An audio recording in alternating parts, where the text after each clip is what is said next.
Добрый день, друзья! Сегодня у меня в клинике Алина. Ей всего 18 лет, но уже есть проблемы, головные боли, спазмы шейных мышц. И мы сейчас разберем и поставим диагноз. То есть я буду давать такую информацию больше для врачей и для очень опытных массажистов, реабилитологов, потому что даже опытные неврологи, опытные врачи иногда путают диагнозы, ставят неверный диагноз, и потом лечение заходит в тупик. Почему так происходит? Потому что не все врачи владеют диагностикой, то есть определение,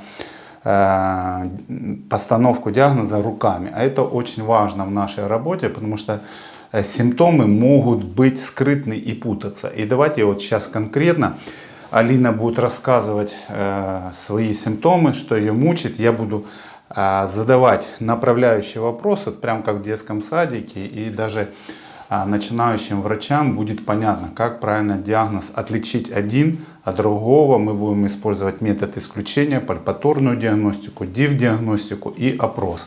Итак, поехали. Рассказываю все как есть. Практически каждый день, как я просыпаюсь с утра, у меня болит шея, особенно ближе к голове. И мне кажется, что это из-за того, что, может быть, я как-то неправильно спала или что-то еще. Потому что там усталость за день, я сразу исключаю этот вариант из-за того, что голова и шея начинают болеть с самого утра. Так, минуточку. И теперь мы задаем наводящие вопросы. Утром когда? В 5 утра, в 6? Ну, как только я проснулась, во сколько? Просыпаюсь я каждый день в 6:30. В 6:30. То есть в 6:30 ты просыпаешься с головной болью. Да. Голова вся болит или где-то лево, право? Только вот в шее. Затылочная часть, да? Затылочная часть, да. Многие врачи сейчас сразу сходу поставят диагноз задний шейный черепной синдром или синдром Байерли-Лео, которому уже 100 лет. Но сейчас мы чуть-чуть уточним, правильный ли этот диагноз. Теперь наводящий вопрос. Подушка у тебя мягкая, комфортная? Да, мягкая. Или на деревяшке спишь? Нет, подушка мягкая. То есть она ничего не пережимает Нет. тебе. Значит, подушку исключаем. И это у тебя каждый день, да? Ну, практически да, практически каждый день. Смотри, утром ты кофе пьешь? Нет, я вообще кофе не пью. А что пьешь утром? Чай. Чай или же воду просто. Когда чай крепкий пьешь, черный? Да, черный, зеленый. с утра черный. Ты попьешь чаю, тебе легче, головные боли уходят? Да, нет. Или наоборот? Нет. И не уходят, и больше не становится. То есть мы смотрим, как работают те препараты, которые влияют на сосудистый тонус, да? То есть все знают, что крепкий чай, кофе, они могут вызывать спазм сосудов. То есть сосуды тут ни при чем, ничего не меняется, да? Ты сама себе как-то гладишь, массируешь? Да, сама вот так вот сижу, бывает себе массирую, потому что бывает прям аж вообще некомфортно. Хочется просто лечь и лежать, потому что сидеть неприятно, ходить неприятно. И легче становится, да? А к вечеру у тебя эти головные боли усиливаются? Или... Бывает такое, что усиливается, но может быть это из-за усталости, вот я на это еще списываю. Иногда бывает, что усиливается, а иногда бывает, что наоборот проходит, что вот утром оно болело, а к вечеру уже практически не чувствуется. Понятно. Ну, мне все понятно. Смотрите, задний шейный черепной синдром – это не диагноз, это то есть симптомокомплекс, который указывает на проблему в подзатылочной зоне. Теперь мы должны сделать пальпаторную диагностику и див-диагностику. Садись в камере задом, туда ножки свешивай, заходи туда. И все очень просто. Ну, для меня тут сразу понятно. Мы берем, ближе сюда, на край сам, мы берем девушку и берем, пальпируем затылочную и подзатылочную область. И смотрим, где ей больно. Спрашиваем, здесь больно? Да. Вот, больно, да? То есть я попал в подзатылочный нерв, который лежит под нижней косой мышцой. Теперь я эту мышцу натягиваю, да? Контралатеральным поворотом. Боль усиливалась? Ну нет, но больно. Не усиливается боль, Нет. да? Значит, спазм мышцы не виноват. Здесь. Да. Справа тоже больно, да? Да. Подзатылочный нерв справа тоже воспален. Теперь я пальпирую по нижней выйной линии и по верхней выйной линии. Ну, врачи меня поймут, анатомию они хорошо знают. Здесь не больно, да? То есть я проверяю воспаление малого и большого затылочного нерва.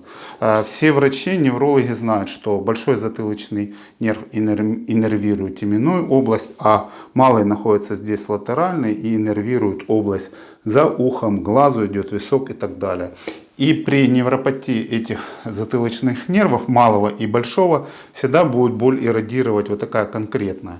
В данном случае этого нету. В данном случае как раз подзатылочные нервы, здесь. то есть место выхода его из канала.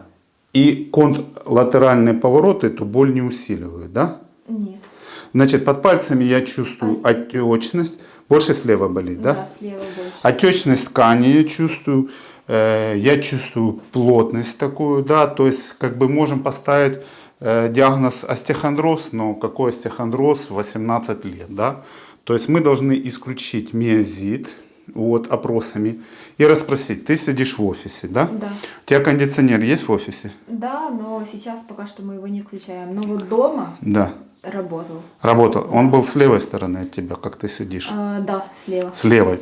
И дул тебе где-то в это плечо, да? Да, примерно. Ну вот и все. Значит, так. И теперь делаем запрокидывание головы. Боль усиливается? Да, чуть-чуть. Экстензию. Да? Да. А при флексии наклоняем максимум подбородок к груди. Нет. Не усиливается, Нет. да? То есть я сейчас натягиваю нижнюю косую мышцу. По анатомии мы знаем, что подзатылочные нервы как раз выходят под подзатылочными мышцами. Это понятно. И смотрим, что же ее беспокоит. Я делаю вот такую компрессию и все, да? Да. И боль усилилась. А здесь Но тут нет. не попал, подожди. Вот. Ай. Тоже, да? Да. Угу. И напряженные лестничные мышцы. Очень сильно. Ну, в принципе, и стерноклеодом астеидус то же самое. И ты постоянно целый день вот так в Да, мобилу втыкаешь, да? постоянно. Мобилу держишь, наклоненная голова, да? Угу. Угу. Так, а вот так нерв. Так боль меньше, да? Вот Да. смотри, вот я давлю, попал, Ай. поворачиваю голову. Так меньше чуть-чуть. Меньше, да? Угу. Все, поворачивайся сюда лицом. Так, ну в принципе все понятно. Какой мы ставим диагноз? Мы ставим невропатию подзатылочного нерва слева и справа. Но с левой более болезненно, более воспален. Что это было? Это кондишн. Вот. У тебя всегда мышцы напряженные, связочный аппарат, выйная связка, голова вниз, мышцы заходят в спазм от постоянного удержания головы, но не только мышцы, мышцы и связки. И еще кондишн их спазмировал, и произошла компрессия вот этого подзатылочного нерва. Значит, тебе надо подушку типа валика, или маленькая ортопед подушка, или просто спать на валике, с полотенца мягкого скрутить, и чтобы ты спала вот такой вот экстензией. Видишь, мы когда голову назад запрокидывали, тебе стало легче. Потому что когда мы голову опускаем вниз, это высокая подушка или мобила, то вот эти мышцы и связки, то есть мягкие ткани, пережимают этот нерв. Значит, как это лечится? Многие думают, что если у меня болит шея, надо идти на массаж. Массажисты бывают, как правило, противные, находят этот больной нерв и начинают его вот так давить. Это я легенько давлю. Они со всей дури в результате еще больше травмируют этот нерв, и человек попадает в хронику. И на нашей практике, в нашей клинике Атлант, таких пациентов масса, вала. Из 10 человек я у 8 найду невропатию затылочного нерва. Вот несколько дней назад я принимал в Алматы на консультации, только на консультацию у меня было 15 человек, и из 15 человек 11 было с невропатией.